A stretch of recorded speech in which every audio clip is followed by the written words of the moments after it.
Hold on.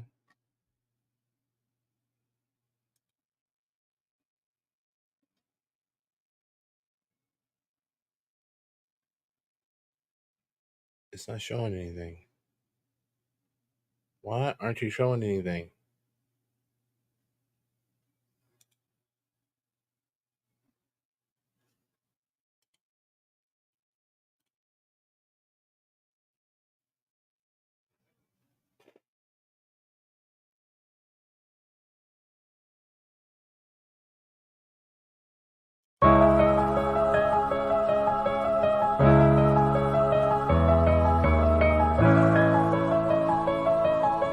It looks like you lost another one.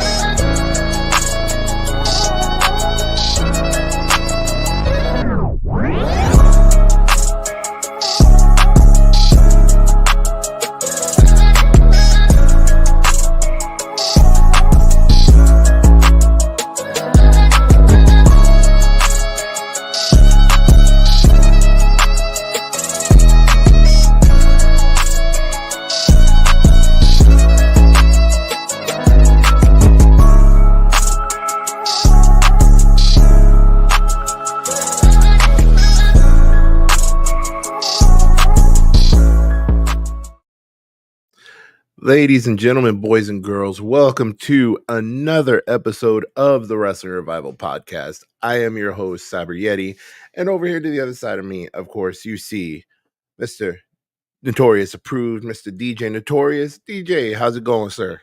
What's going on, man? Another week we are back, and man, feels good. Rested, relaxed now. We're back into the swing of things. It's almost fall time. Hey, we got some wrestling to discuss. Yes, sir, we do. And actually, normally prior to us taking our little break last week, I got sick.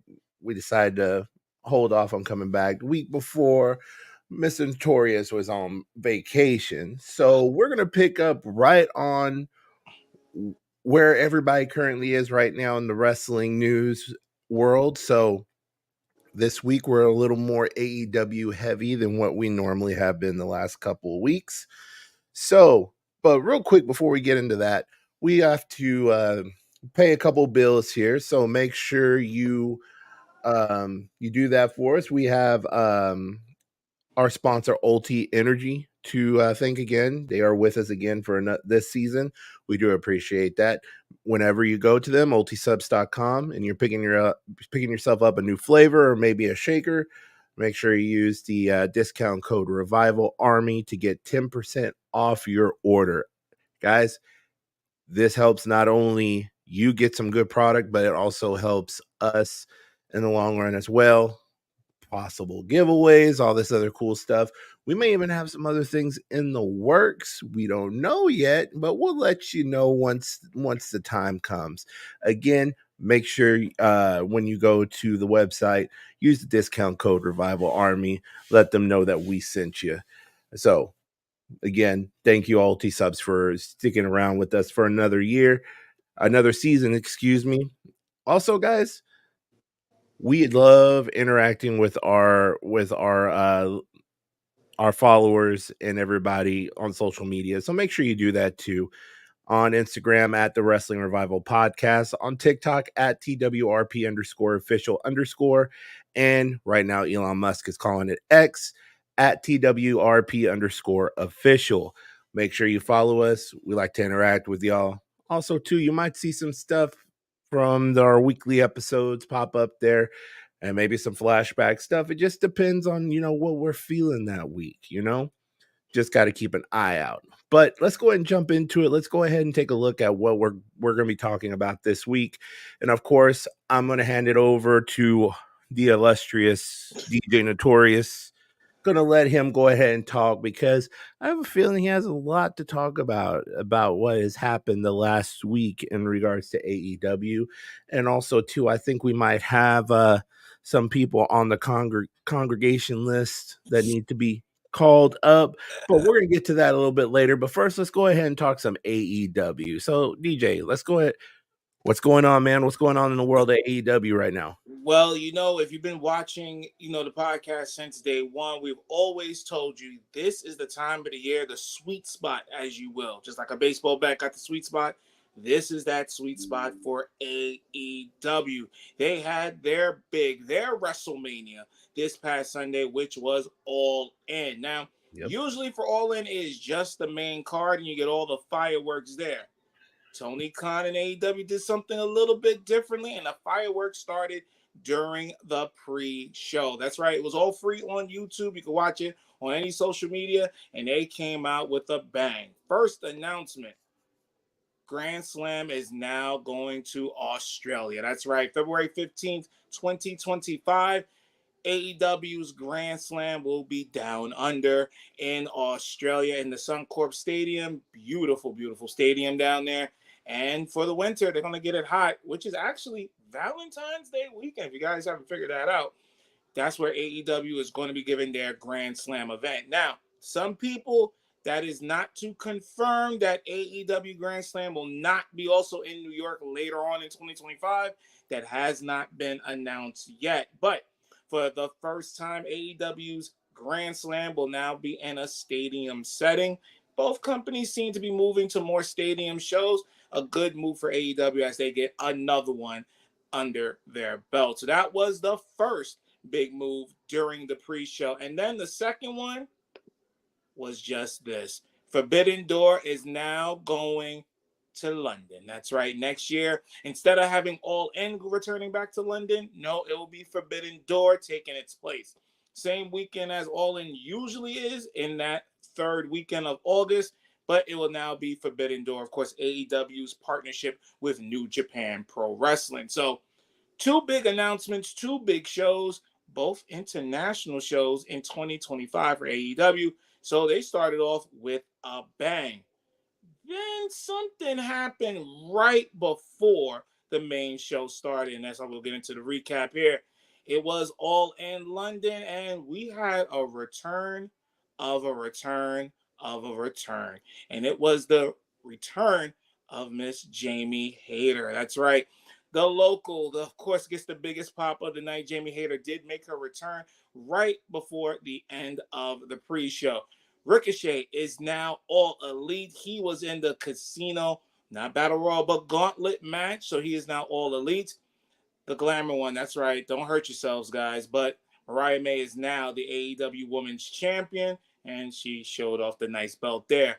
So after AEW's main event, you have now the champions there. Daniel Bryan is the AEW World Champion. Will Ospreay did get the international title. Hook got back his FTW title. And yes, Will Ospreay did get it back from MJF.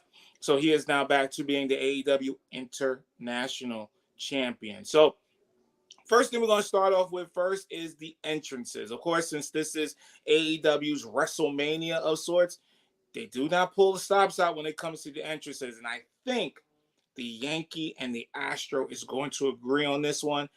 Everybody had pretty good entrances. Nothing was really underperforming, underwhelming. But there was one person in particular that had the best entrance of the night. And all I have to say is, living in America, definitely MJF. Giving them Rocky vibes right off the rip, man.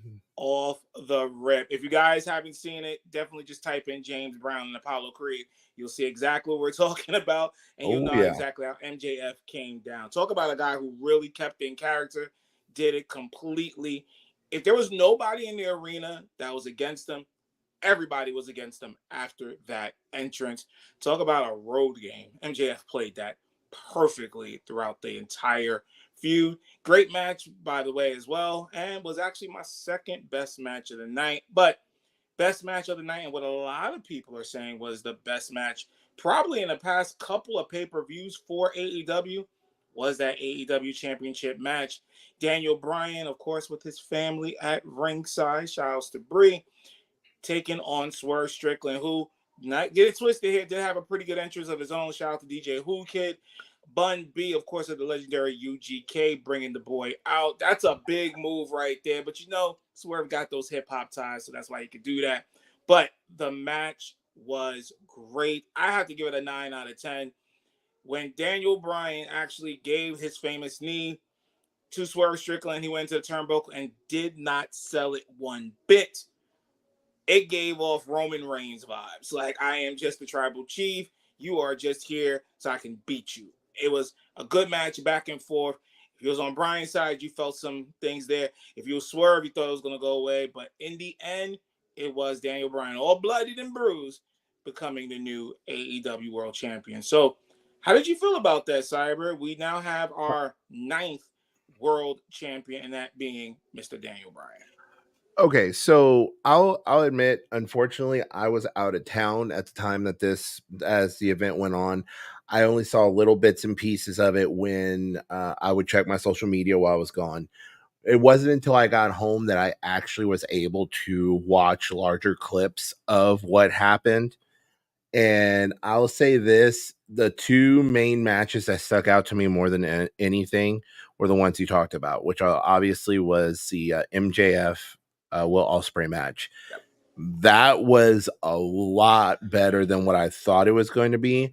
Mm-hmm. And to be honest, MJF just proved with this match, he does not need a title to be seen as one of the top people of the company. Exactly. He is in those waters. Like, I know some people are going to get pissed off at me when I say this, but he is in those waters of Roman Reigns.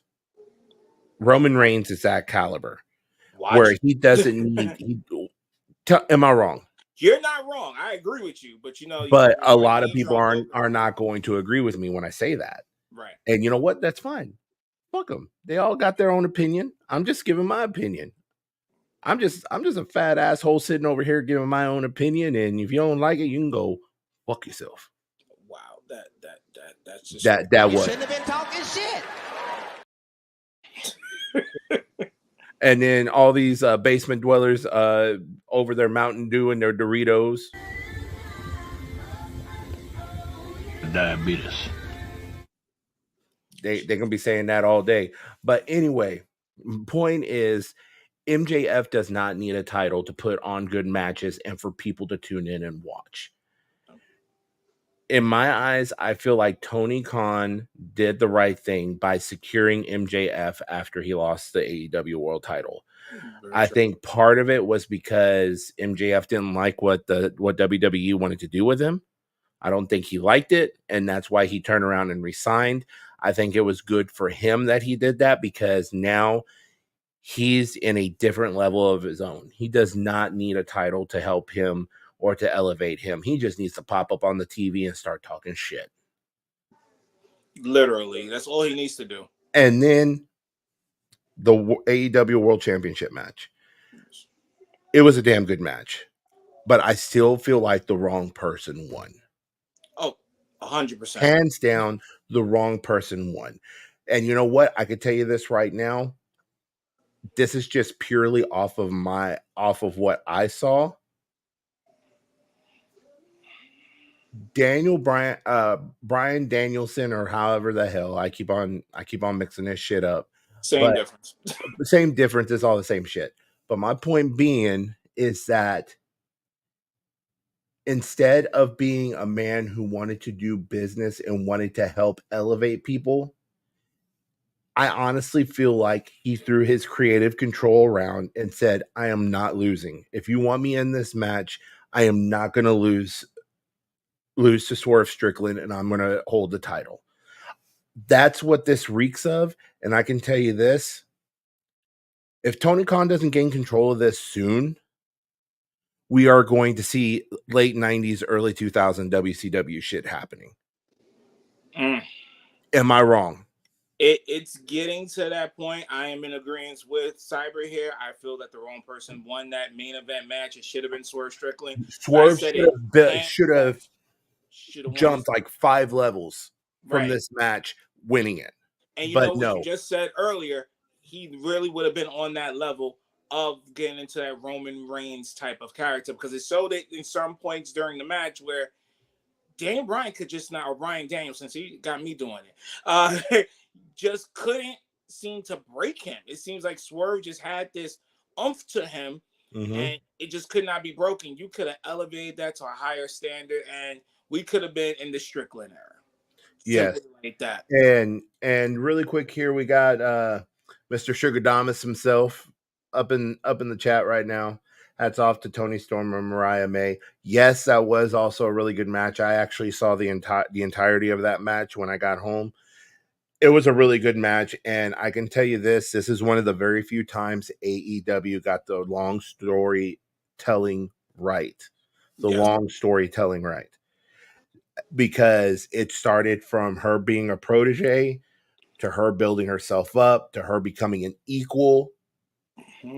Tony seeing her as a threat, and then her losing, and then Tony losing the title to May. So this was textbook long-term storytelling from the beginning to end. Perfectly done. We've said it so many times. If you've seen our end of 2023 show, we've said that the female wrestler of the year was Toni Storm. And right now, here it is, end of August 2024.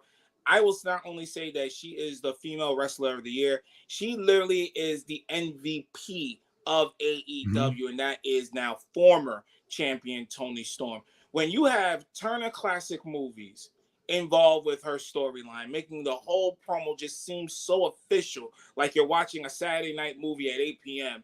on your cable subscriber or what have you.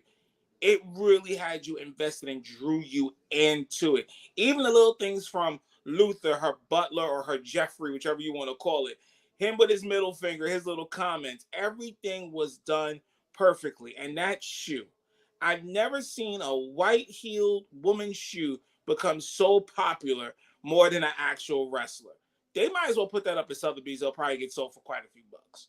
It was just good from beginning to end. And now let's see what happens with Mariah May now continuing that storyline, and Toni Storm probably getting a much needed vacation. But great match. I think the vacation will kick in once.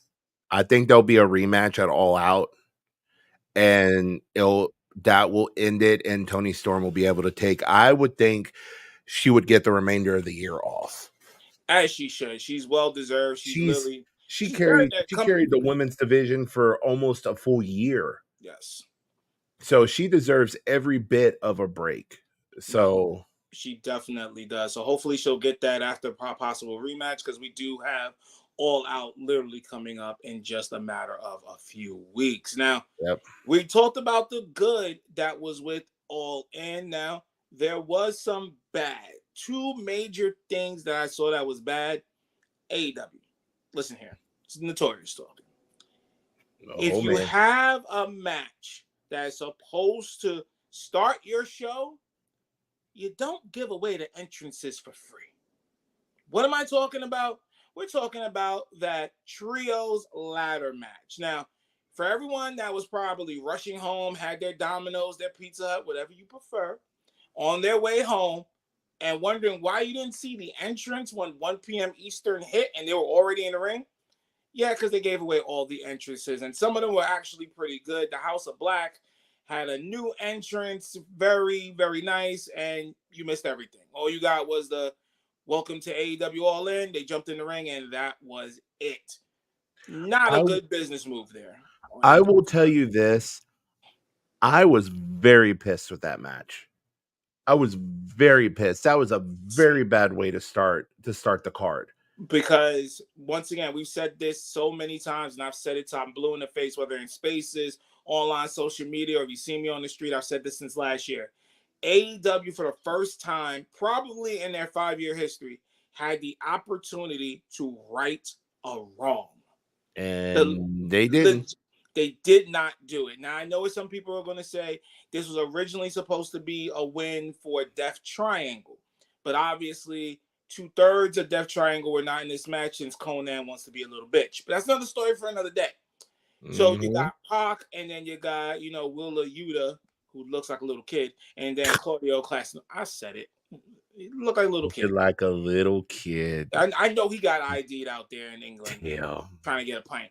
But that obviously had to go to it. Tony Khan did not want to take away the moment for Pac, as this was his first All In, basically in his hometown. So that's why they got the victory. I call bullocks for all you people out there in England. You know what I'm talking about. It should have went to the House of Black. You had the. What's up? Get your man. All right. No, I'm telling you the truth. You had your chance. Damn. It should have been the House No. of Black. And to be perfectly honest with you right now, I agree. I don't know what you're going to do with it now. Honestly, Tony Khan, bring those three into the office. Brody King, Buddy Matthews, whatever you want to call him, just Buddy. Malachi Black, Alistair Black, whatever it is, he is black. Give them future endeavor. Let them go. Because you have done absolutely nothing where, quite honestly, tell me if I'm wrong here, Cyber. Is it wrong to assume that Tony Khan's reign with Malachi Black was worse than Vince McMahon when he was in WWE? It's giving that vibe where instead of seeing the red, white, and black logo, it's just black and gold. Same difference. This was a team that when Malachi first came into AEW, he went after the head of the snake in Cody Rhodes and kicked them into the outer realm. He is now relegated to doing first show bumps and not getting matches won. I can tell you this much right now. Tony Khan, I think he promised a lot of stuff to the House of Black because their contracts are recently going to be coming up, I think a couple months ago. I think he promised a lot of stuff, and as soon as they signed on the dotted line, he pulled it out from under him.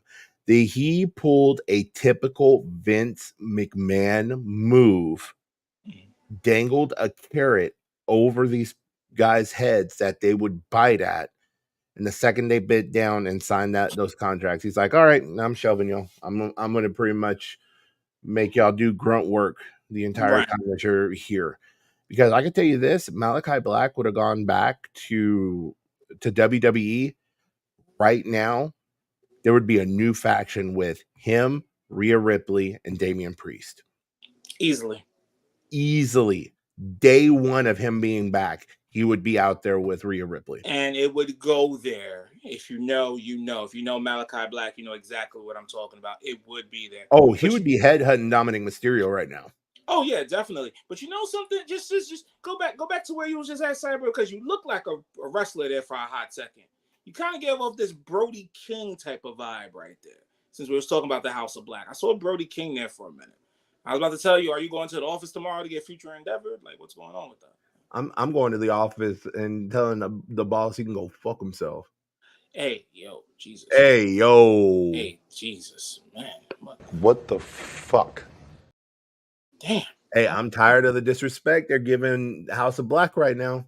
No, I'm the leader. I am the card carrying holder. I'm the president and CEO of the House of Black fan club, but they're doing them so dirty. It's just like, at this point, why don't you just tell them to bend over and give them some Vaseline? Like, really, what's going on? No joke, dude. I would love to see House of Black leave, go to WWE, and join up with Rhea Ripley and Damian Priest. That would be a scary ass faction. It really would, and all three of them would dominate, whether it be the mid card for Damian Priest or both of them actually in the main event card. All three of them actually can. KB here saying that this match confirmed that Lucha Brothers are going to WWE. Unfortunately, a certain former WCW and WWE star who likes to work for CMLL basically made sure that's going to happen, that being Conan's little bitch ass. So I wouldn't be surprised if, the Lucha Brothers show up before the end of the year or probably by the Royal Rumble because, hey, guess what? They're going to need Royal Rumble participants. But yeah, money talks and bullshit walks. Because here's the deal right now. The words going around backstage right now is they are trying to pull in tag teams to rebuild and rejuvenate the tag team division for WWE. Because from what I understand, they're wanting to kind of, like back in the Attitude Era, how they kind of featured like a segment for the mid-card title, a segment for the tag titles, a segment for the world champions. And then they did kind of like a one-off match or whatever, which was the hardcore title. So which means we could see a woman's mid-card title or something pop into that. They're trying to go back into that formula for the Netflix deal. So if that is the case, then you can see why the Lucha Bros have pretty much been poached from AEW. It's No, because they're trying to build that tag team division back up. Just alone on SmackDown, Tamatonga Tongaloa, you could have potentially the Usos reuniting over there. You could potentially, well, I hate to say it, we have the Jobbers and DIY, and Waller and Austin Theory. You have, outside of those four, SmackDown doesn't really have anybody. The Viking Raiders probably won't be back until the beginning of the new year, just because of the injury to what's his face, not Ivar, but what's the other dude? yeah, we're gonna say other dude. Other dude. He's injured, and plus, I think even Sarah Logan's either pregnant or has already just had another kid or something recently happened. So they're probably not going to be back till next year. And then on the Raw side, I mean, you have New Day. Well, you have New Day, you have New Testament, you have AOP, excuse me, and Judgment Day. And Judgment Day. So you have those three teams. So if you throw a Lucha Bros in there, if you throw there's really no one else to throw right now. That's literally it. And unless you're just making up tag teams tonight. Motor City Machine Guns are also rumored to have signed with WWE already too. See, we're just gonna stop right there. We're not just gonna pass by like you just didn't say the Motor City Machine Guns. Listen here. For all you stands out there that want them to be signed, which the rumor is that they're going to be signed by WWE, let me tell you something. You're not getting the Motor City Machine. I said it's rumored. I didn't say it was confirmed. No. I'm not talking about this is a rumor confirmed or not. Just so y'all know, y'all are depending on the muskets. They're not guns anymore. They're too old. They're muskets. To help here we go. Division. Okay, so you're telling me you would call them the muskets and you wouldn't turn around and say the same shit about the Hardys. The Hardys have had more problems than they have. Well, see, the Hardys, at least one half of them has more problems with a bar than being outside the bar. It's a whole nother story for another day. But they are bad as well. I wouldn't put anything behind them as well because they need to be on AARP rather than being in the wrestling. Oh my God, not the AARP. They do. And that's what I'm saying. You're getting all happy for Alex Shelley and, the Motor City Machine Guns. I'm sorry, that's a musket. If I want to see a musket, I'll go watch the Patriots on Sunday. That's pretty much it. Okay, so we have KB here again. It says, what's so hard about giving Malachi a singles title? I agree. And Brody and Buddy in the tag team division. Just saying. That was the initial plan from the start. Malachi was the lead of the group. He was going to be doing the main events, hence why he went after Cody when he first debuted. And Brody and Buddy were supposed to be killing the tag team division. So that didn't work. And then, the trios titles came out. That's where they were supposed to have it, but then you gave it to the Acclaim, who, you know what, I had a joke, but it'll be wrong and I'll get canceled. So we're not trying to get canceled here, sir. Right. So I was like, I'll keep that to myself. Okay. But that's what happened. And now that thing has been passed around more than certain girls at Freaknik. But I'm just saying. Yeah, I said it. It is what it is. Damn it. It is. It's been passed around. You asshole. I swear to God. It's been passed around. I mean, don't you know some pass arounds back in the day? I'm so sick of these people. Oh! You know what? Since you're speaking about that ooh there, one other match that made me go ooh, it was the TBS Championship match. Before we even get started with it, because Mr. Cyber over there, we don't agree on Mercedes Moné, but I'm here to tell you, Mercedes Moné was not the problem in this match. It was clearly Dr. Britt Baker, Okay, here's the thing. I won't deny the fact that Britt Baker has ring rust right now, and rightfully so. I'm a millionaire. Rightfully so. She had ring rust, which is no surprise. Which, in all honesty, she should have been in the ring preparing a lot sooner than what she was. But I think her dealing with Adam Cole, her dealing with her move back to Pittsburgh. No, it wasn't her. It was Adam Cole moving back to Pittsburgh, and also them being in this long distance relationship now because he wanted to go home to. He wanted to be at home to finish up the rest of his recovery, which we don't even know if it's really him recovering or if it's him trying to decide whether or not he's going to come back to wrestle. That could be another thing, but that's a whole nother conversation. But anyway, here's the thing. With Mercedes Moné, I am getting to the point to where I am flat out comparing her to NWO Hulk Hogan right now. I'm supposed to feel sorry for that. I don't. You shouldn't feel sorry for her. I gotta disagree with you on this one. And the only reason why is because this match, it don't matter if you had one of the best female wrestlers in the ring, if it was Toni Storm, if it was the up-and-coming Mariah May with great match they had, or any other female on their roster, from Purrazzo all the way down to Red freaking Velvet. It didn't matter. Britt Baker should not been in that ring at all. She was going to make anybody look bad. And this is coming from a lot of people knowing Britt Baker is one of the most safest female wrestlers in AEW, or is the safest. And she looked god awful. She looked like a player that plays on the East Coast and got that 1 o'clock game on the West Coast on Sunday. She didn't show up. She was clearly still on the plane. It did not work. I don't know what excuse you want to use, whether, the situation, like you said, with Cole, back and forth between her day job and dealing with AEW. Whatever the case may be, she shouldn't have been in the ring at all. That was a big disappointment in that card. And actually, that was one of the lowlights of the night. And what everybody thought, it was going to be Mercedes Moné that was going to lay the egg. It was AEW original Britt Baker.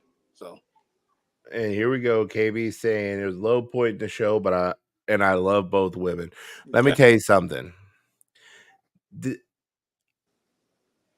I know it seems like I'm bashing this person a lot, but to be honest, after seeing what kind of work she could actually put out, especially from her time with WWE, no. And the other thing is, please do not take this as me trying to be a WWE mark. This is actually like legitimate. Tell me any other time that you have legitimately seen Mercedes Moné put on as good a matches as she did during the Black and Gold NXT era, when all of them were slowly moving up to the main roster. Her matches with Bayley, those takeover matches she had, and all the matches that she had there, those were all 5-star matches. Those were at least 4 to 5-star matches minimum that she had. Now look at her work so far in AEW and tell me I am lying about my mindset of how I'm being so critical of her. I would still say you may have a slight right to feel that way, but we can't compare the level of service between the two companies. She was there, I'm just going to throw it out there, at least 3 years, could be more, that she was with WWE. If you want to count NXT and the main roster, probably was a little bit more than that.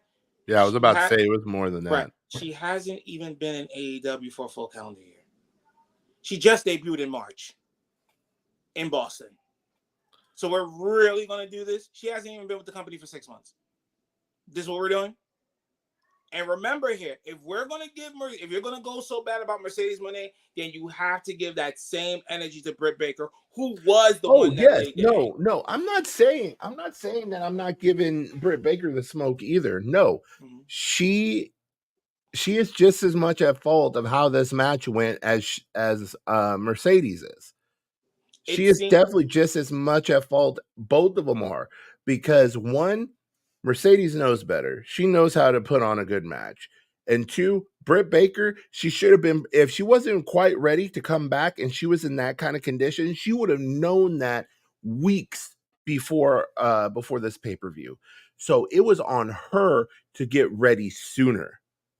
And she didn't do it. She didn't do it. So why would you then put that on Mercedes? Now Mercedes is coming in as the champion. She had even a better entrance. When you even go back and look at it, you can tell somebody was just basically there so they wouldn't get fined, and somebody took it as a major moment for them. Now, when you think back and look at it, the one who phoned it in was Britt Baker. Yes. The one who took it seriously was Mercedes Moné. But it doesn't matter how many times you're going to have to fight with slop. It doesn't matter what you put on it. It's still going to be slop. And that's what that was. It didn't matter who Mercedes was fighting. If they did not prepare, they did not take it seriously, basically shit like that's going to happen.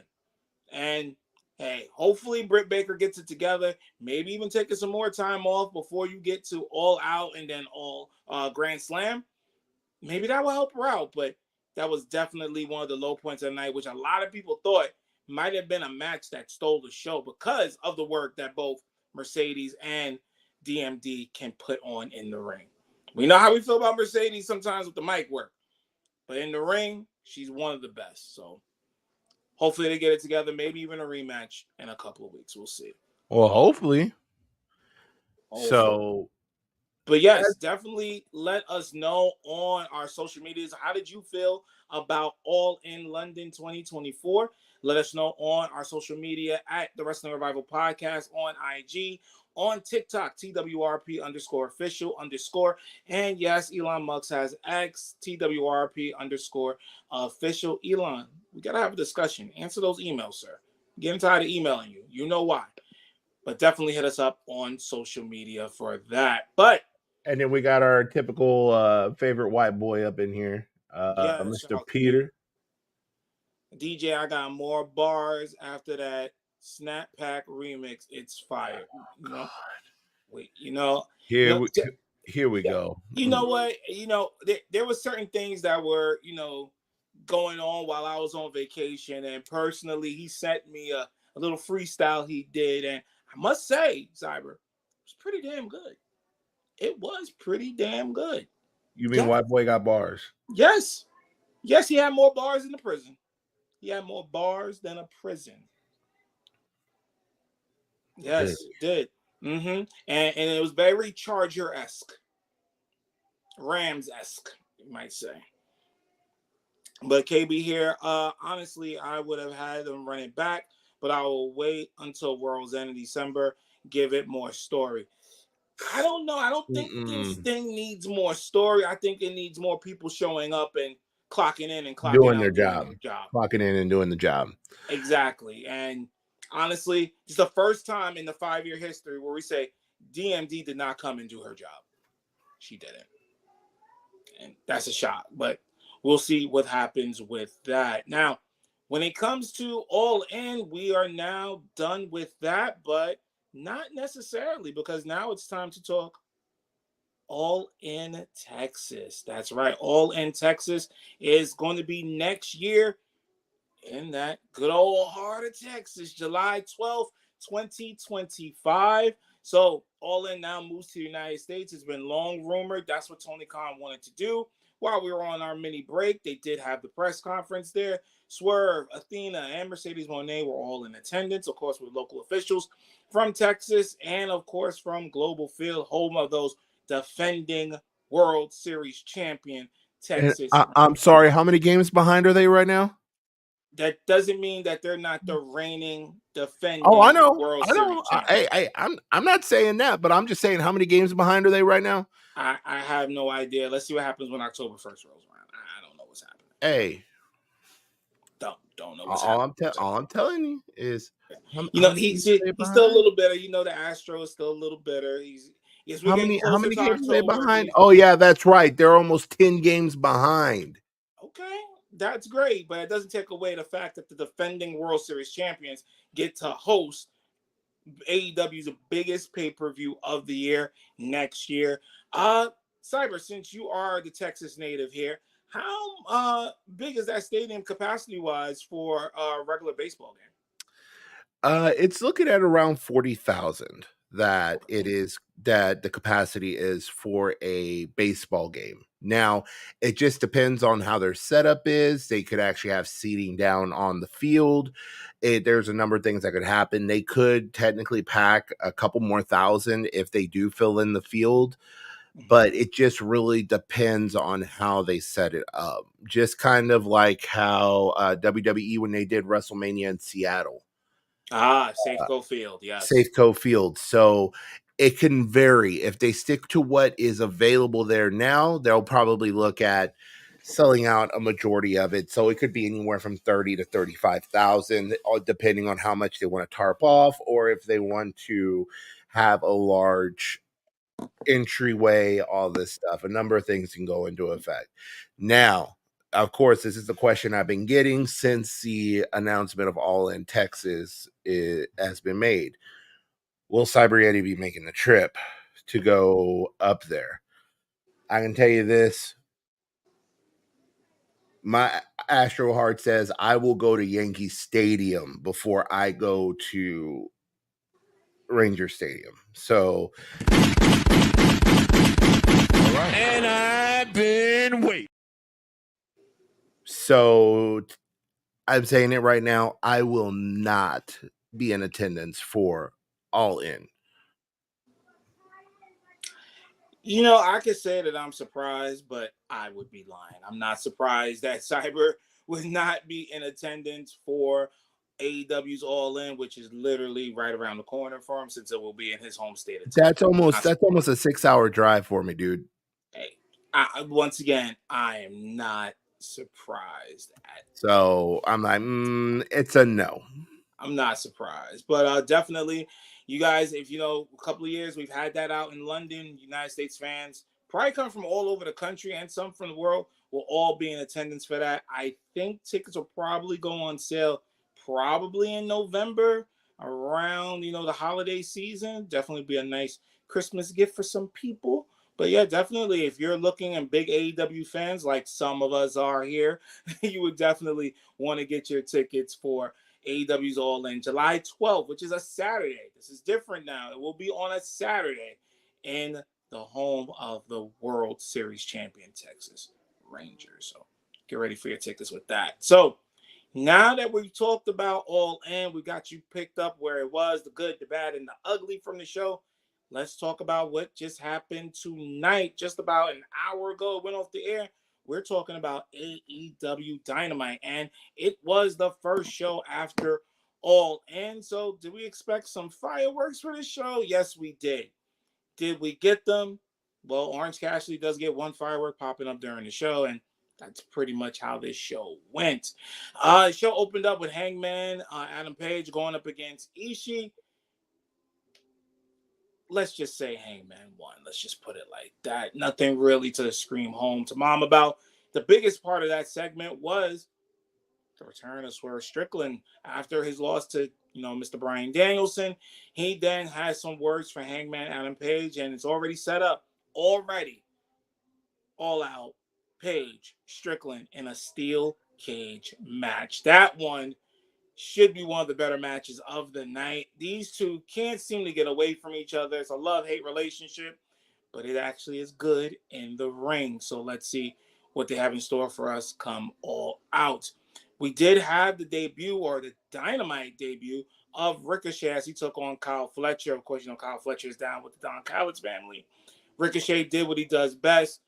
Actually got the victory in his debut. Looks like there's going to be some type of storyline between himself, Will Ospreay, and Pac, who actually attacked Ospreay after the Ricochet match, because that sets up their international championship match at All Out in just a few weeks. So definitely keep your eye on that. Real quickly, what do you think about Ricochet's debut and his outlook in AEW, sir?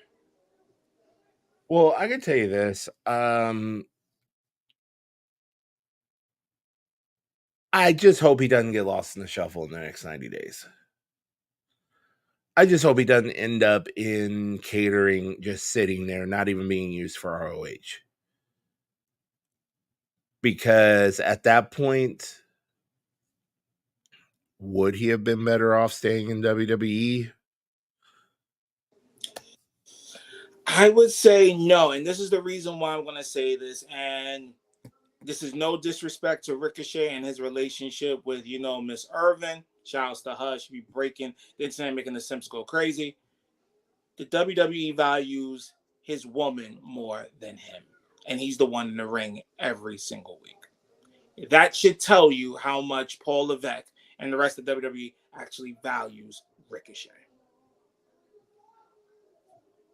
That should tell you right there. Ricochet is a world-traveling competitor, and honestly, he needed a change of scenery. He definitely. He's won every single secondary title on there. They tried to give him the speed title to stay. Of course, that shit wasn't going to work. And now he's there, and he has a whole plethora of match possibilities. Now, just a little taste with Kyle Fletcher. There'll be Pac. There'll probably be Ospreay by probably World's End or something like that. Give it time. Let's see. Let's have the same conversation in at least 6 months from now and see where he goes. I am expecting a lot from him. I hope so too, because for the sake of it, just his work he's done in Lucha Underground, just all his matches he's put on, like in Pro Wrestling Guerrilla, all of his indie work that he's done has shown he can be one of those big guys if a company needs him to, especially his matches in Lucha Underground. That's what really got me to watch him as Prince Puma. Mm-hmm. He put on some bangers there, and it just seems like since then he hasn't been able to catch the same lightning in the bottle again since. So let's hope maybe AEW's landscape will be somewhere where he could potentially do that. I mean, don't get me wrong, I wish it would have happened sooner before Penta left. Yep. Because that leads back to Lucha Underground. Mm-hmm. Penta and Prince Puma had some rivalries there that actually, made Ricochet better. Yes. So I would have loved to have them at least go at it one more time before he split, but it wasn't in the cards right now. So I mean, let's just hope Tony Khan, doesn't waste him like, he got wasted in WWE. I mean, that's all we can hope for at this point. I hope so. I think he definitely can be in that conversation for the Continental, International, because, he has been an international performer. So those two belts definitely can do it. I think a TNT run, it could be in there as well if they play their cards right. He can pretty much do a lot of different things there. And who knows? Why can't we get a world title reign from Ricochet? I know it's talking a lot out there, but why the hell not? Why not? That would be the perfect way to show Mr. Paul Levesque, hey, guess what? You fucked up. You had a guy right there, right under, and you went with his woman more than the guy that's actually in the ring. Not taking away from Samantha's talent, because she's one of the best announcers in all of professional wrestling. But you let this guy go because you wouldn't get that shot. Hey. Okay. I got. Why not? Jesus, fix it. Why would you not? Fix it. No. Why would you not say Ricochet has a shot to be an AEW champion? Okay, so I don't know what the hell you decided to puff on before you got up on here tonight, but what in the hell? Dude. Okay, I'll give you the perfect example before you make that response. You do remember a certain group that was in WWE that had Swerve Strickland in it, right? Yes. Okay. Swerve Strickland was pretty much thought the same way as Ricochet. Who walked into Wembley Stadium and was the AEW World Champion? I cannot believe what I just heard. I mean, did you really just put Swerve Strickland and Ricochet in the same category? For everybody watching, tell me if I'm telling a lie here. Swerve Strickland was a part of WWE and that now infamous for all the wrong reasons stable that he was in. He was released, casted off, thought of nothing. He has gone to AEW and now has become a household name in professional wrestling.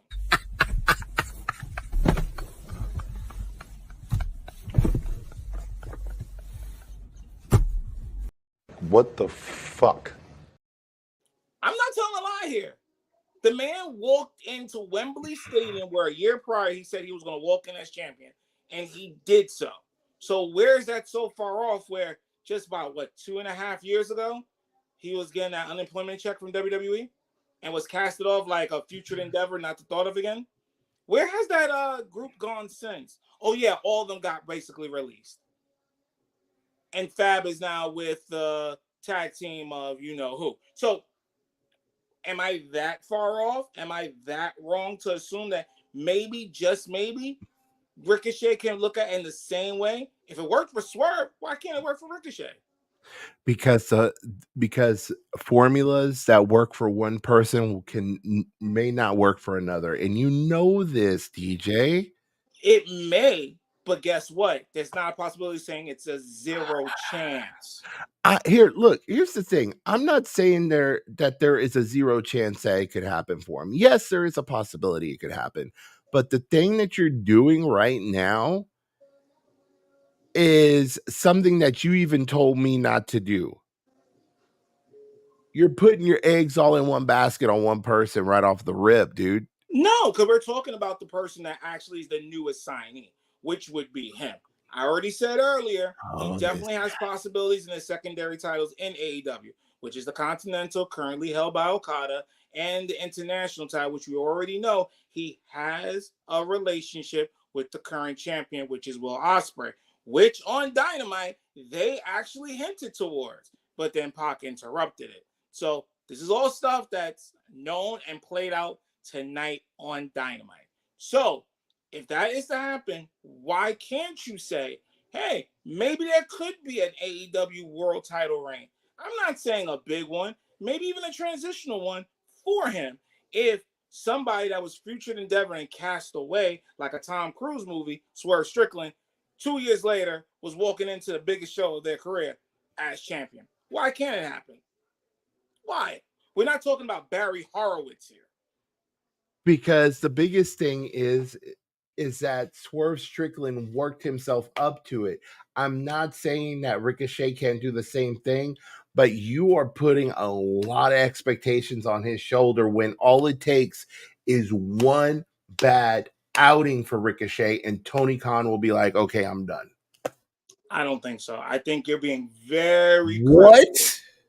The reason why I say that the reason why I'm saying that will not happen is because, number one, we're not talking about somebody that just came from Rev Pro or Noah. We're talking about somebody that does have a big international following.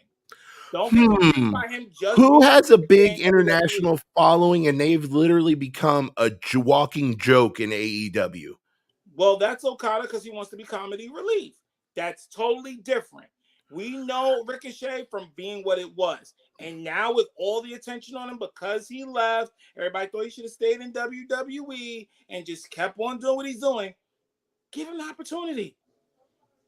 It could happen. I'm not saying it would, but maybe, just maybe. If Swerve broke we've got to get further than 2 matches in to think that, though. We've got to get more than 2 matches one match in. with one gauntlet, if you want to count All In. That's what he's been involved in so far. I'm literally counting one match. One match is literally walking in, having the bell ring, and you having that match. It doesn't matter how long it is. So the gauntlet, I could give 2 shits less about. It was one match, and then he had a match tonight. Yes, so that would mean 2. 2. Right. Okay. So he had 2. He's already shown on Dynamite tonight, which I just told everybody. I'm so sick of these people. You know. Oh.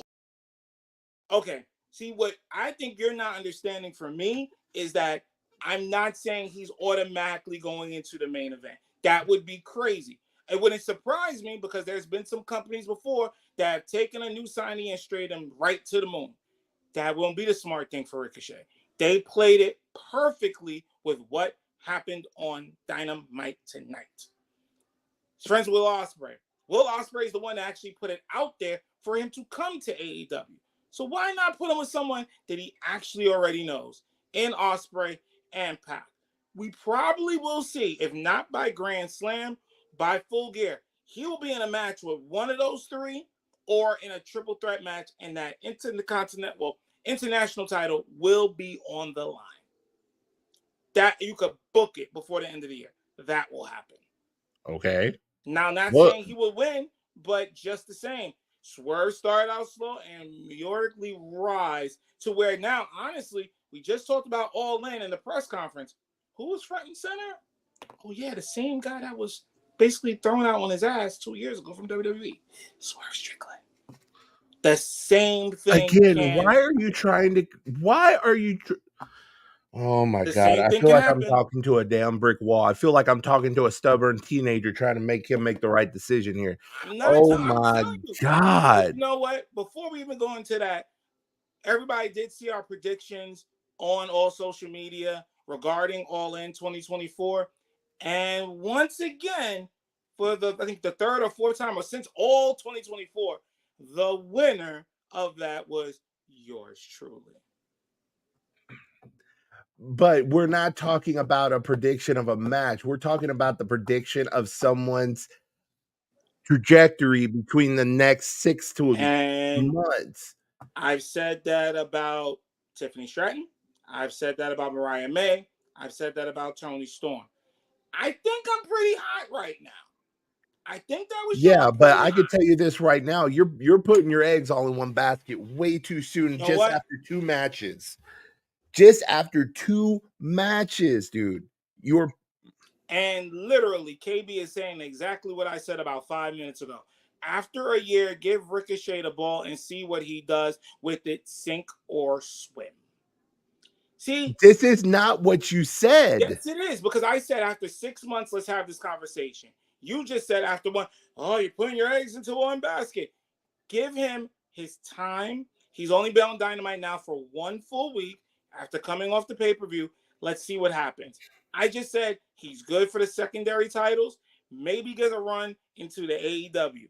Who knows? But don't be sitting here saying like, oh no, and then it happens. Because then I'm going to be like, I told you so.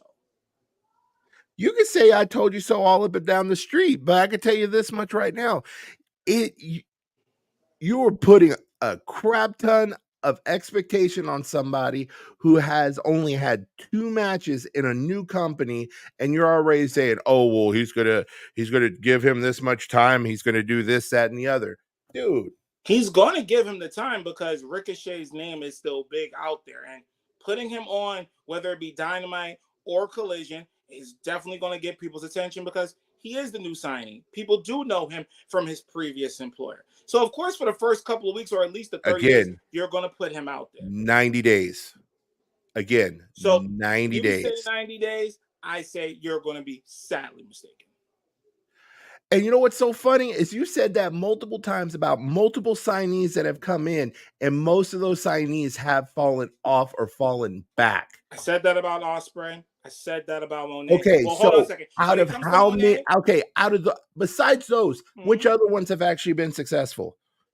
I've even stuck my foot in my mouth about a couple of the signees because now they ain't doing shit besides being a backup for somebody who already should be retired by now. Well, the main 3 that they had before Ricochet now came on was Monet, and then Ospreay and Okada. Whichever order they came in, those were the big 3 signings. Okay, so those are the big 3 signings. We've been talking like this about AEW and them bringing in new people for well over a year and a half, almost 2 years. Right. And these people have come within the last year. Right. What about everybody else that's come the 6 months or a year prior to that? Which are examples here? Let's see. Let's go ahead and start with the mass exodus of WWE people they have signed. Let's go ahead and start with Cesaro.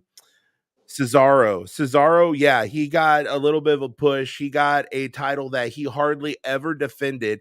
Athena got a title that she literally held on to because they didn't give her TV time or give her a decent opponent. Yeah. And she's in Ring of Honor right now. And she again, was one of the 3 that was how often has she shown up on programming when they've actually had the ROH titles on TV? But here's what you got to understand as well. Like I just said, when it came to that meeting for announcing All in Texas, there were 3 people there. Oh, wow. They And finally gave remember, Athena and time. hold on a Congratulations. second. After Listen, how long? but here's the thing, though. You have to understand, this is the business side of it. Swerve Strickland is already your champion at that point. You know, obviously London has changed that. So you know he's going to be there. Mercedes was there. One of those 3 signings that you're talking about, but you really don't give that much credit for. So that's Monet. And then Athena. Athena has been in ROH. We don't know what the situation of that is. Could be that she wants to be in ROH. She's not ready to come up, whatever the case may be. We don't know that. But all 3 of them were prominently in that interview for that discussion regarding All In.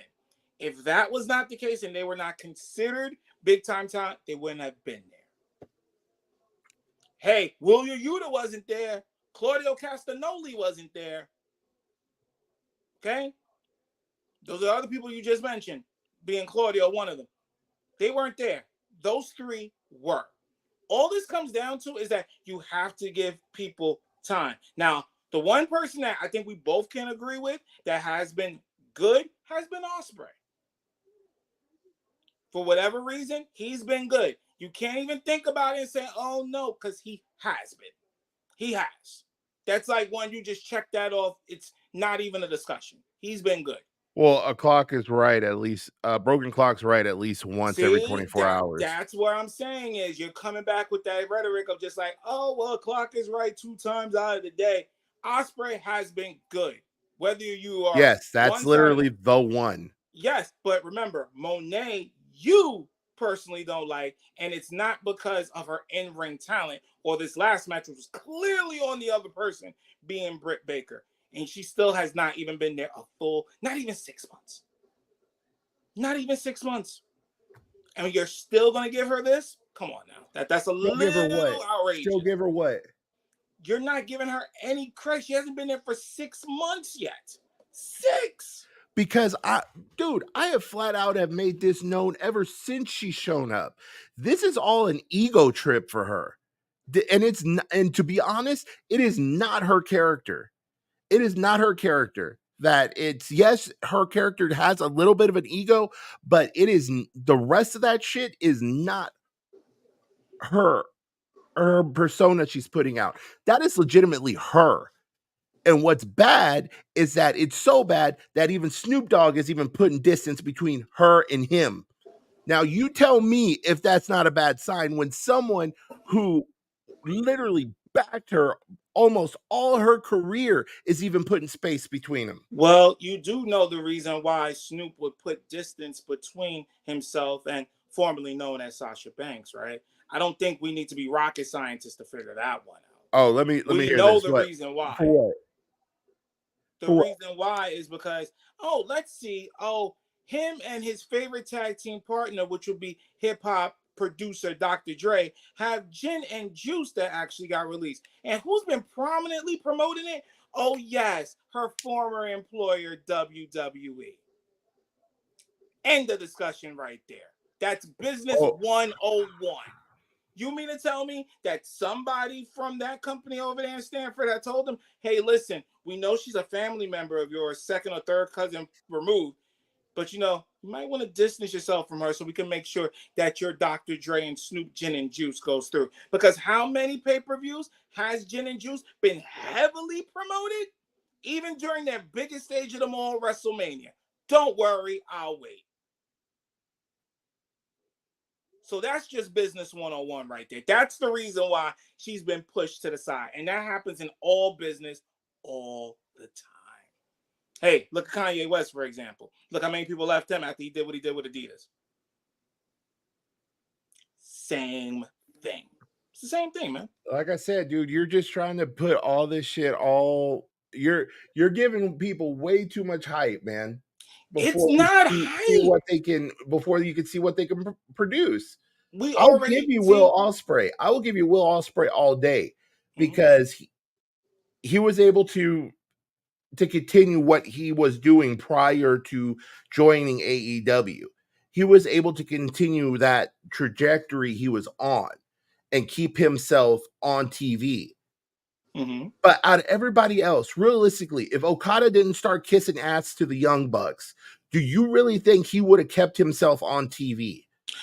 I would say no, but the thing about it that actually did hurt Okada, and it actually hurt quite a few storylines, was the severe injury to Eddie Kingston. Because remember, Eddie Kingston was that Okay, so then let's bring this scenario up now, dude. We said we were going to be done by now, and we're still going at this. Let's bring this up right now. Then, if Eddie Kingston didn't get hurt when he did, would Okada even be relevant right now? Probably, because they have that long-standing feud. They probably would have. I don't think the storyline would have went as long, saying going towards All In, but you probably would have still had something going through Revolution, and definitely would have been blood and guts, because that's what they were leading up to begin with. Remember, Eddie Kingston was supposed to be a part of that team. He got injured. That's why Darby Allin stepped in.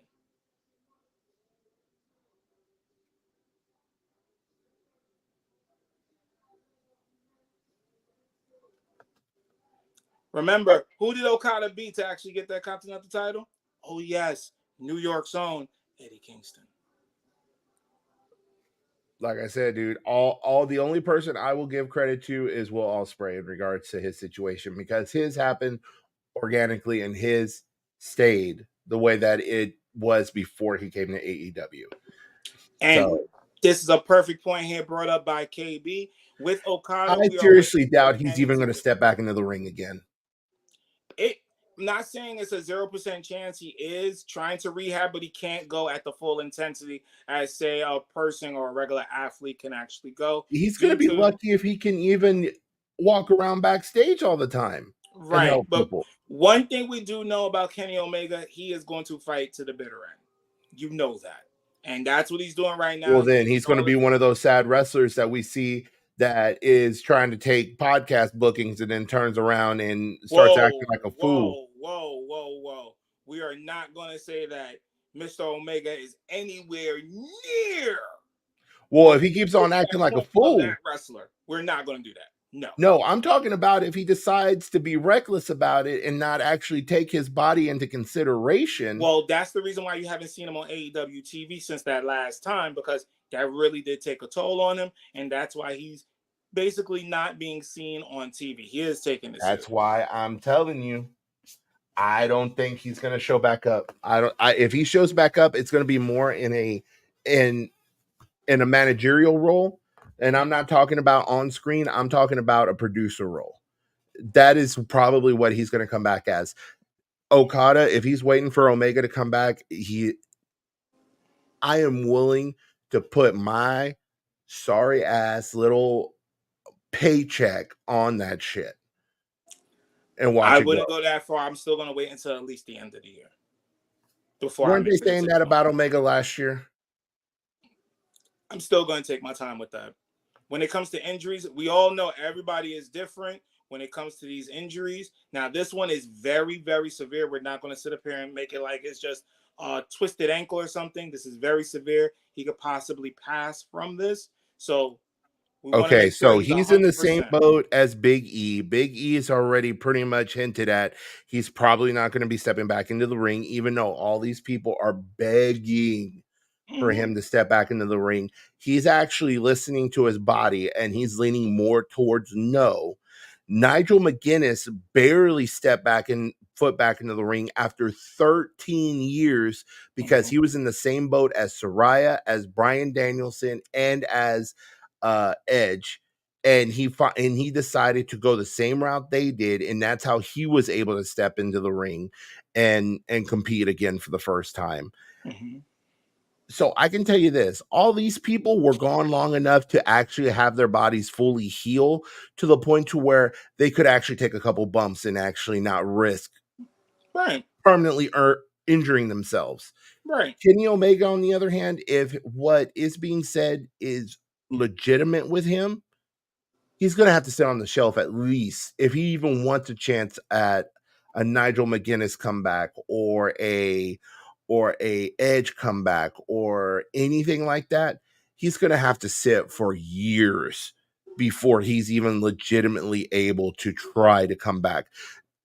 DJ, you cannot disagree with me on that. In regards to how serious this injury is to Kenny Omega. How serious it is. I've said this many times here just on this show.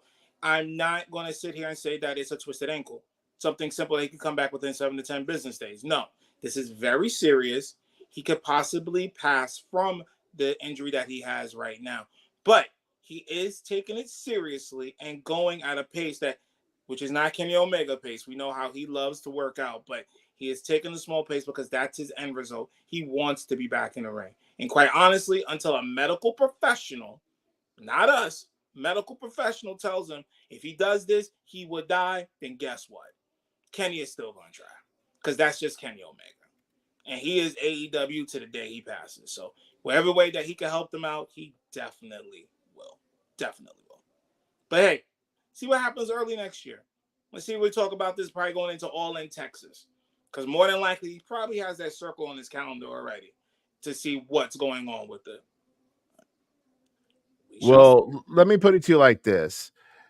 The injury that Kenny Omega is dealing with, it's not like a spinal cord injury. It's not anything that is like that.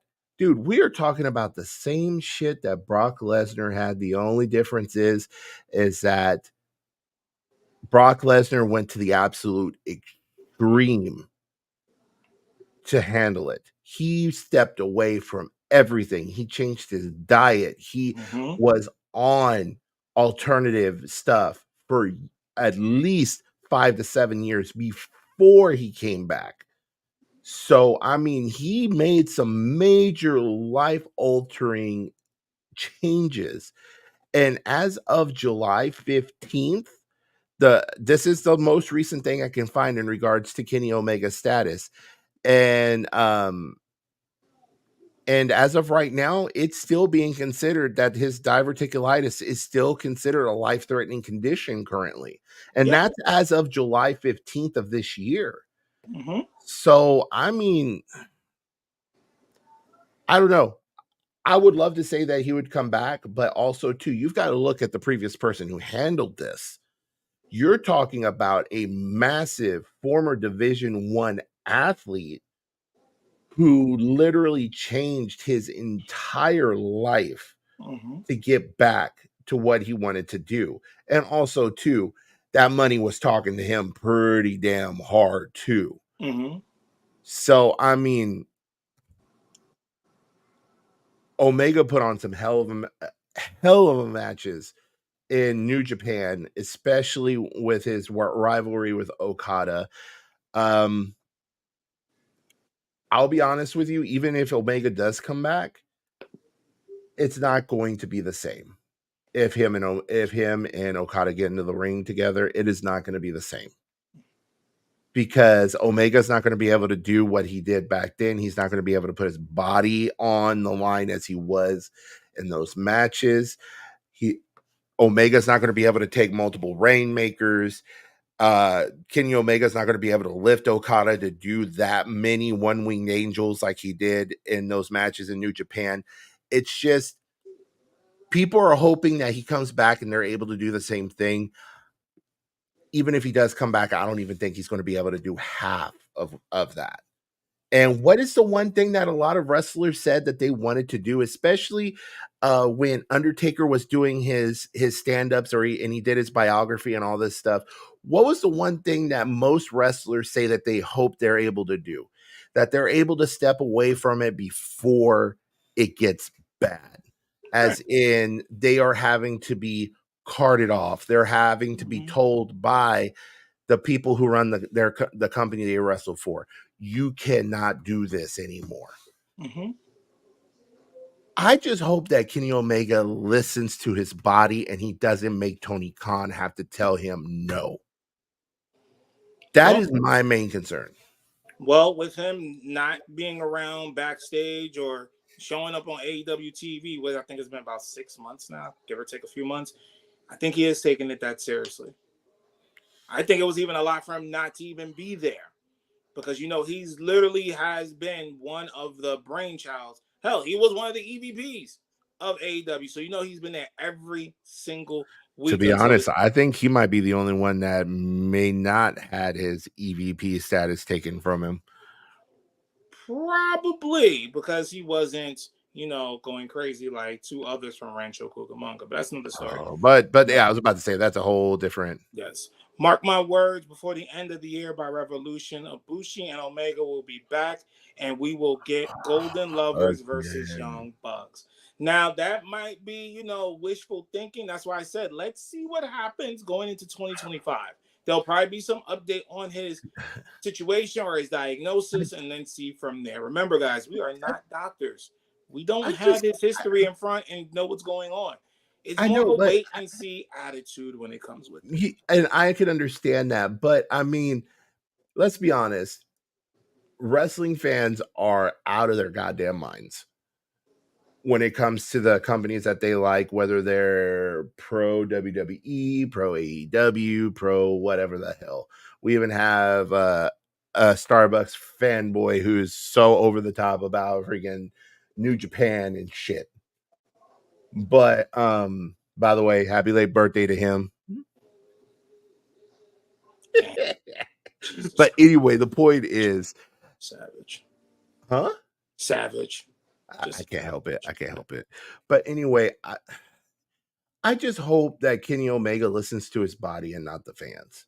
That's what I hope more than anything, because dude, he needs to realize he needs to have a plan for after wrestling. And I'm one of those that I would hate to see somebody be doing it for too long and then being told by people that you can't do it anymore. So anyway, we need to move on, dude. Jesus Christ. We were supposed to be done and gone already. It's been a couple of weeks we gotta get back to, and AEW, of course, having their WrestleMania. We're used to having WrestleMania in April. This is their big time in the summertime. So yeah, and then of course we're talking about people overstaying their welcome, and then we have Daniel Bryan or Bryan Danielson or whatever, the same shit over here looking like Leonardo DiCaprio. I'm not leaving. I'm not leaving. I'm not fucking leaving!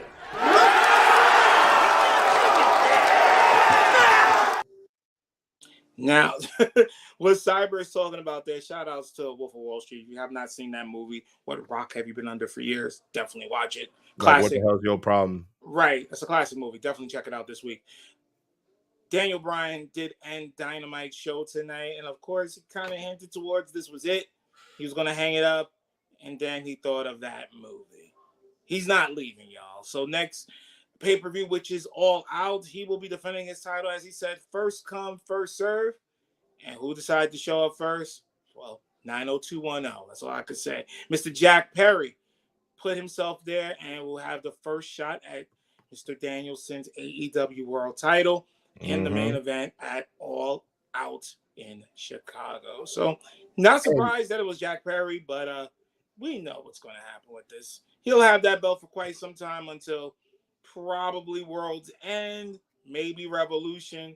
He'll be dropping that belt. And all I got to say, this was Brie Bella approaching Bryan Danielson after he got backstage. I'm gonna slap the taste out of your mouth. I'd like to see you try.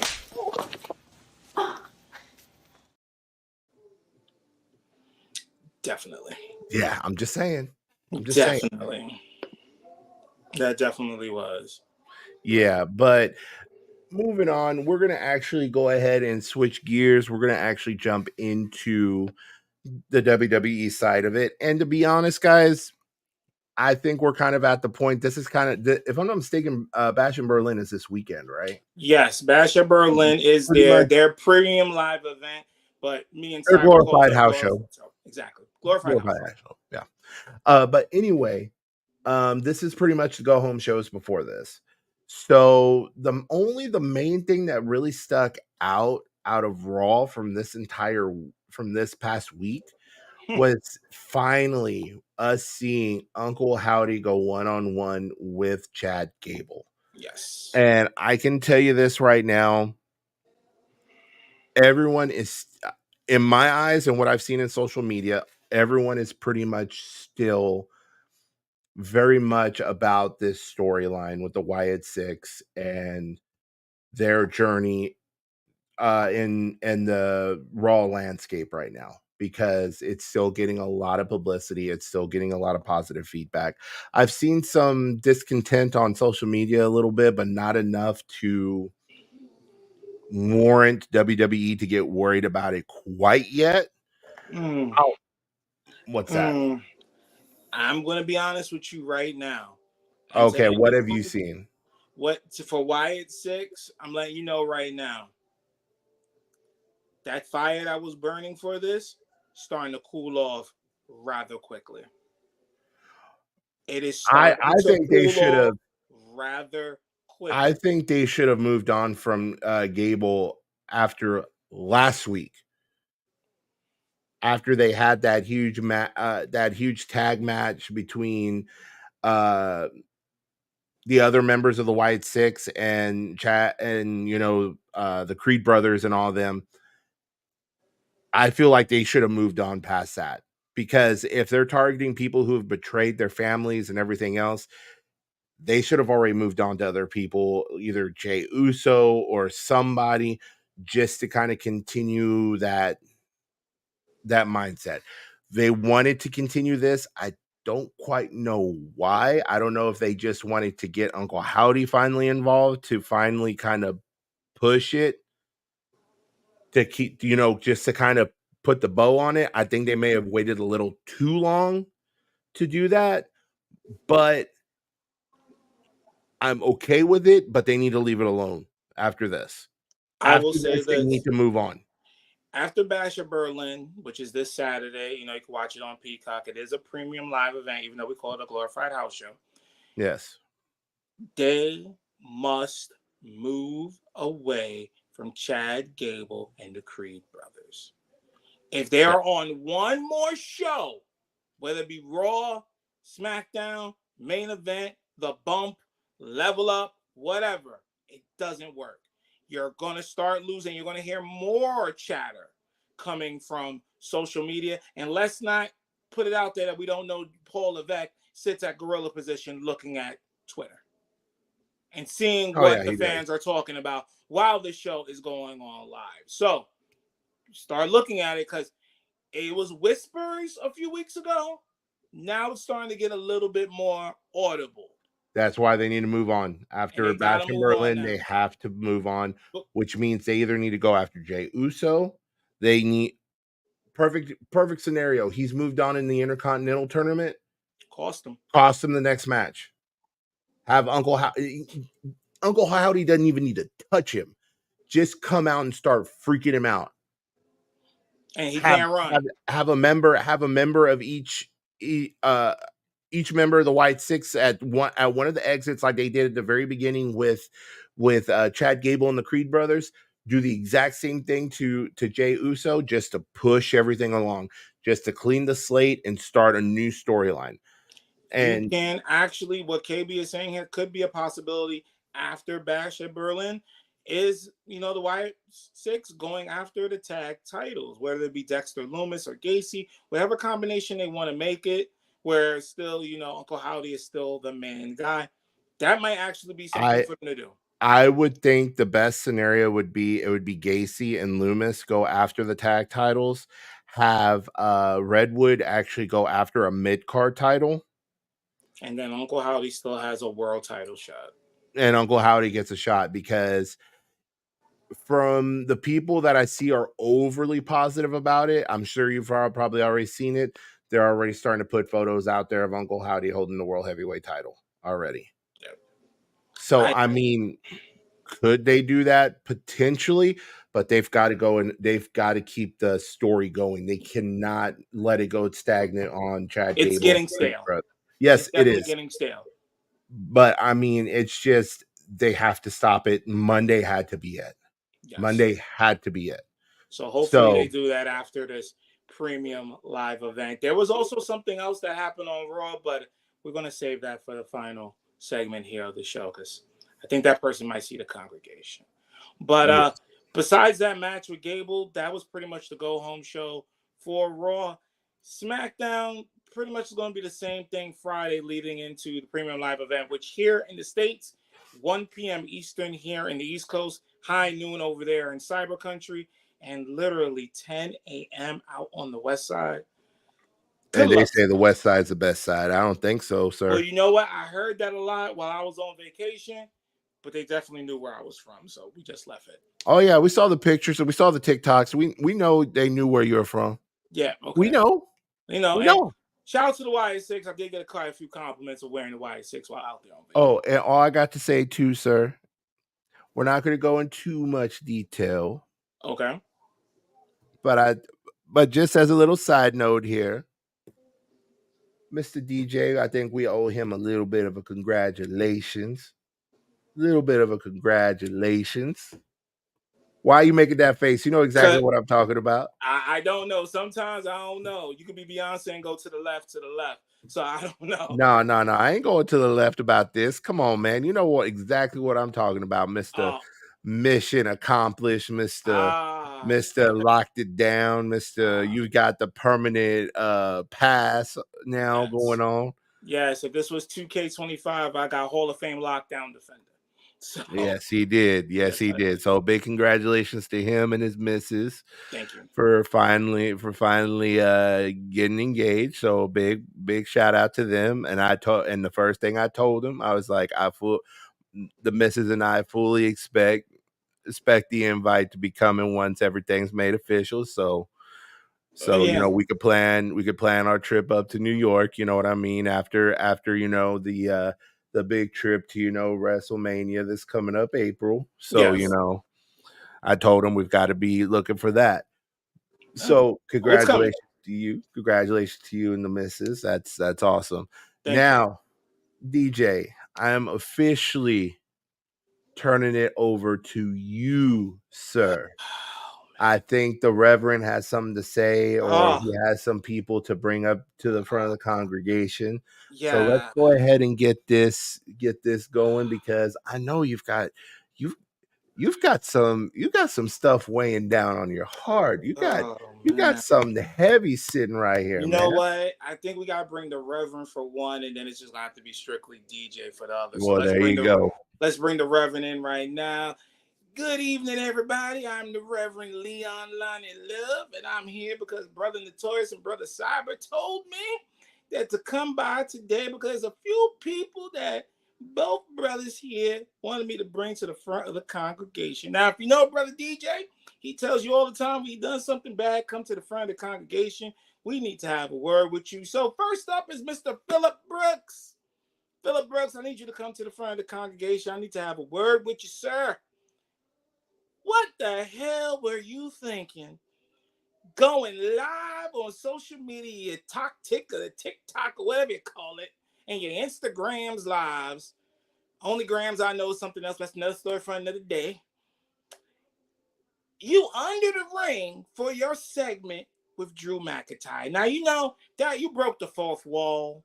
Kids still thinking that this is real out here, and you just broke every law in the book of professional wrestling. That made more news than the actual segment. What were you thinking, Philip Brooks? What were you thinking, Paul Levesque? This not in the script. Why would you do such a thing? Just for social media views? You already get 2 million damn views all the time. There was no need for that. But of course, Philip Brooks has to be involved with it because that's your Cancer there, and I'm not talking about the zodiac sign. So, Philip Brooks, get it together. If you think it's a smart idea, talk to somebody first so they can tell you, fuck off. Now, let's get back over to DJ here, as I need to bring this person to the front of the congregation. And this person is going to be the leader of the bullshit community I see on social media. This importantly being X. Now. Oh boy, here we go. I am sick and tired. I'm sick and fucking tired of people trying to get engagement and farming for engagement by talking bad about another company. Listen here, people. Bash at Berlin is Saturday, so it's WWE's weekend. Last weekend, it was AEW's weekend. Why do we have to fight and everything like it's the Bloods and the Crips? Y'all not about that life, so why are you trying to make it like that? So there was one person in particular. Some of y'all might know the heifer. I know her too. Yeah, I said what I said, damn it. So, Miss Marie _Shadows. That's right. You coming to the front of the congregation. I need to have a word with you. Talking about AEW's numbers and they didn't put them out there for All In and all this other stuff. It's nice engagement, but you shouldn't get mad and throw stones when you live in a glass house when somebody puts it out there. You seem to love WWE so much, and you just want to get in their good graces. I'm wondering why you want to get in their good graces. Because they fired you a couple of years ago, and you're still trying to get back in their good graces? Got your knee pads on ready to suck them off to get that job back in Stanford? Maybe that's it. Or maybe you just want to join in the hate of AEW. Well, I'm here to tell y'all, don't be Miss Shadows over there. Don't be her. Don't be MARIE_Shadows on X. Don't be her. Don't engage in farm just to get content, okay? You don't have to suck off somebody from WWE to get your job back. Once again, I'm not telling no lies here. You can look it up yourself. We got to stop doing this as a people. We have to. The internet wrestling community, I can see why people say it's very toxic.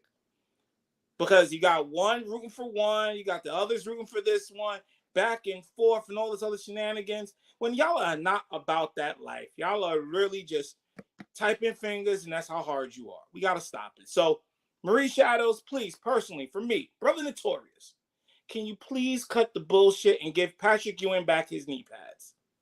Thank you very much.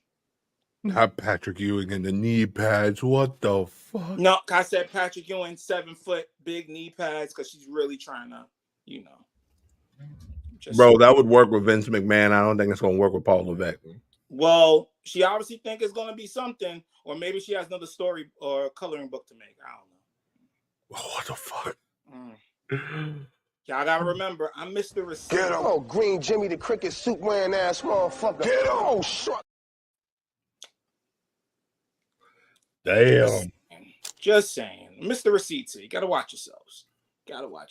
But that's something that it's been brewing for a while. I've been seeing it, you know, all throughout the year. It's just like WWE has a premium live event.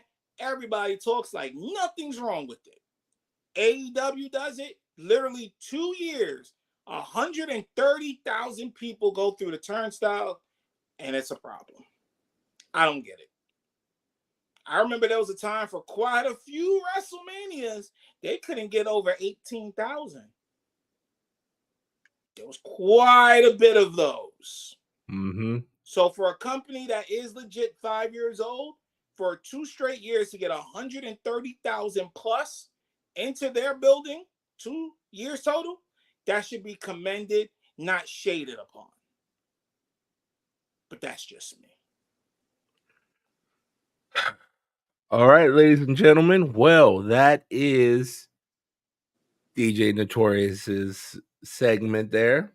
Yes, and we got this here from Peter. Are you going to have a Macho Man Elizabeth wedding, laugh out loud, then have a fake snake pop out and have Jake Roberts look alike? Well, I'm going to tell you. What the fuck? There will be no Macho Man and Elizabeth style, no Jake the Snake Roberts coming out here, because I don't need the Murder Hawk to be up at my wedding either. So no, he's gonna have Shockmaster. He's gonna have Shockmaster pop up, bust through a wall, and fall flat on his face. That's how it's gonna work. This man just said Shockmaster. You know what? Wrap this shit up. Wrap it up. Wrap it up. Wrap it up. And ladies and gentlemen, that was DJ Notorious. And now here's Ollie Williams with the Blackie weather forecast. Ollie? It's gonna rain! Thanks, Ollie.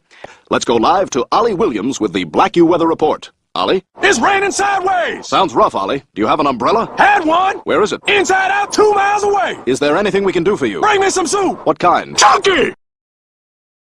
You know what? I say this all the time. If it ain't blue, it ain't true. And I mean this from the bottom of my blue heart, okay? Fuck you. All right? I mean that. I'm so sincere, okay? Fuck you.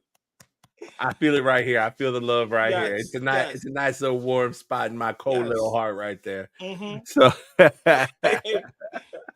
No subliminal.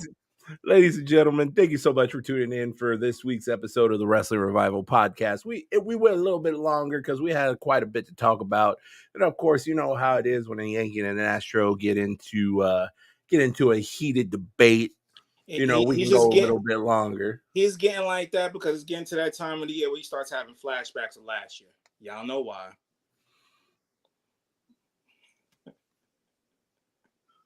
Fuck you. No, why don't you win a playoff series at home? How about that? How about making it to the playoffs? Do you see our unanimous American League MVP? Do you see him? Do you see that? Him? Don't get you to the playoffs, sir. Oh, we're already there. That's a guarantee. We're going to the playoffs. Okay, with the oil freaking breathing down your neck. You know what? Hold on. I'm gonna stop this right now because I'm a tired Mexican. I'm ready to go to bed. So I got shit to do. Yes, okay? we went to. So anyway, this is coming from a man who's literally the second place person is literally a half a game behind them. So but have the unanimous AL MVP. Yeah, we have. That don't mean shit. Yeah. That don't mean shit. I would say we'll see you in October, but I don't know if you're further down the list. Okay, I like that. It's okay. It's all right. It's all good. It's all good. Like Kevin Sullivan anyway, right now, but it's okay. Guys, thank you so much for tuning in this week. We do appreciate it. You make sure to follow us on all of our social medias at the Wrestling Revival Podcast on Instagram, on TikTok at TWRP_official_, and on Elon Musk X at TWRP_official. Elon, we got to have a discussion. We're about to pull you in the front of the congregation if you don't quit your bullshit. Yes. So, clock's anyway, ticking. And also a big shout out to Ulti Subs for continuing to be a sponsor here with the Wrestling Revival Podcast. Make sure you use discount code Revival Army for 10% off your Ulti order. They are coming out with new stuff every couple months, guys. Hit them up. Let them know that the Wrestling Revival sent you, and you know they'll take care of you. And as always, they take care of you. They take care of us. We're all one big happy family. So Go ahead and make sure you do that. I am Cyb3rYeti. I am Mr. Here for the Petty. Mr. I don't live in a basement and look like Golem. Mr. He wishes he had a better team than the LA Rams. Mr. He wish he could see the playoffs past the wild card. Mr. I'm gonna stop. I'm gonna stop myself. I need to take my happy ass back to church. I'm sorry. Cut it out. Cut it out, Kevin. And this is Mr. DJ Notorious, Mr. Notorious approved. Thank you so much for tuning in tonight. We do appreciate it. And you have yourself a good week. And we will see you all next week. Same time, same crappy channel. Hopefully we can get back on to X if Elon quit playing with our emotions. You know what? Maybe if you got your hair cut and don't look like M. Bison next week, maybe it'll happen. I'm sorry, look like who? M. Bison. Let's wrap it up, sir. Have a good night. You know what? Have a good night, y'all. You need to shave your What?